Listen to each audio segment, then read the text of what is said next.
We're watching oil prices this morning, an incredible revolution happening in Saudi Arabia over the weekend. Crude oil is up 0.5%, extending the gains after briefly trading above $56 a barrel this morning. Oil hit a fresh two-year high following the weekend arrests of dozens of Saudi Arabian princes and high-ranking officials in an anti-corruption crackdown by Crown Prince Mohammed bin Salman.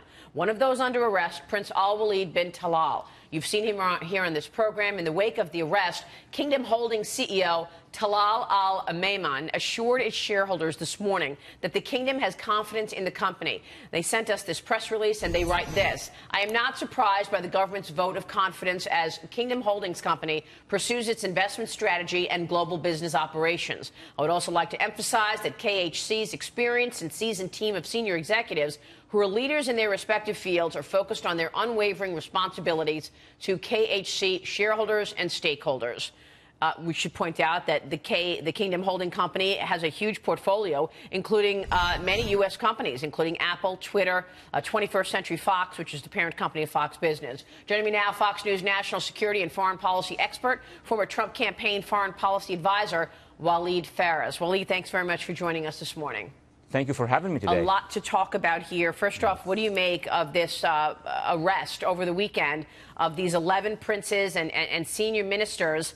The future king, Crown Prince, who we've had on this program. I spoke with him a week ago when I was on the ground in Riyadh, really making a major change and wanting the world to know he is going to reverse corruption.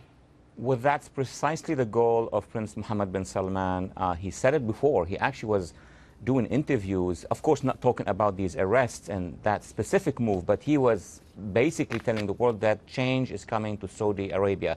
Change is coming on social, on political, but also now on economic level. So, yes, as you said, Maria, it's about corruption. And the move is very big because those who have been arrested are big players in the Saudi and world economy, as you just mentioned. Yeah, we're also watching the Saudi Aramco IPO. And the state oil giant set to make the world's largest public debut next year. And President Trump is trying to get the Saudis to list shares of Aramco either on the New York Stock Exchange or on the NASDAQ. Over the weekend, he tweeted this: would very much appreciate Saudi Arabia doing their IPO of Aramco with the New York Stock Exchange important to the United States. He went further to include the NASDAQ as well.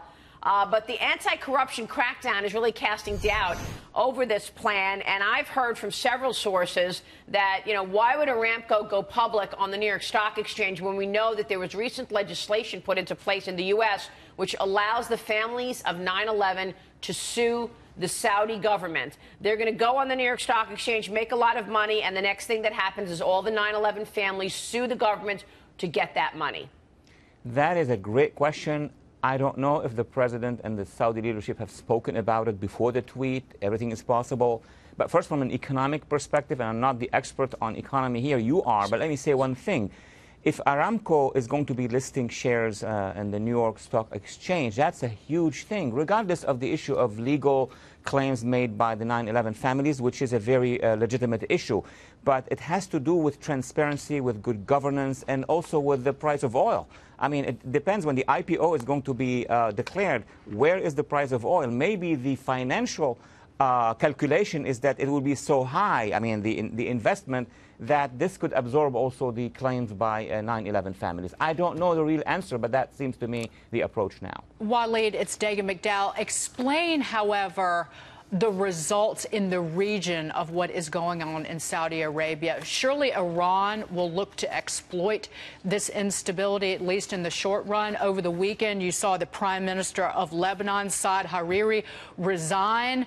You have Iran funding Hezbollah, Iran funding the Houthi rebels in Yemen. Again, Saudi Arabia is shooting down a missile that was shot out of Yemen by these rebels. See, again, it already seems like that this is becoming an even more grave hotbed, if you will. Absolutely. Everything you've listed basically were the items of discussions over the weekend in the Middle East, and this morning, actually it's the afternoon in the Middle East. Let me begin by saying that strategically what Prince Mohammed bin Salman is trying to do, the Crown Prince basically, is to reorganize Saudi Arabia. He discovered when he was appointed as the Crown Prince that there are a lot of problems on the inside, a lot of influences. If he want to move forward financially and politically, he needs to organize. But Iran, as you said, is now taking advantage with propaganda, with putting pressure, with trying to tarnish the image of Saudi Arabia as it is progressing. Yeah. And they're shooting a missile from Yemen to just complicate issues. I think it's a tunnel, and once the Saudis are on the other side of the tunnel, they, the UAE and other Arab countries, will be in much better shape than they were before. And we should be clear, you know, the support from the U.S. has also empowered this future king. The Saudi crown prince knows that the U.S. stands behind him. Prince Mohammed bin Salman shared his vision with me when I was in the country 2 weeks ago. Listen to what he said about what he's trying to do. We were not like this in the past.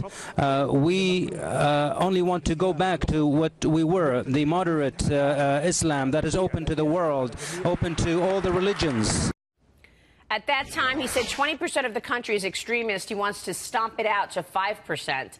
And this is part of that, isn't it? Absolutely. I mean, there is a renewal now happening in Saudi Arabia, and the center of that renewal is a reform against the radical.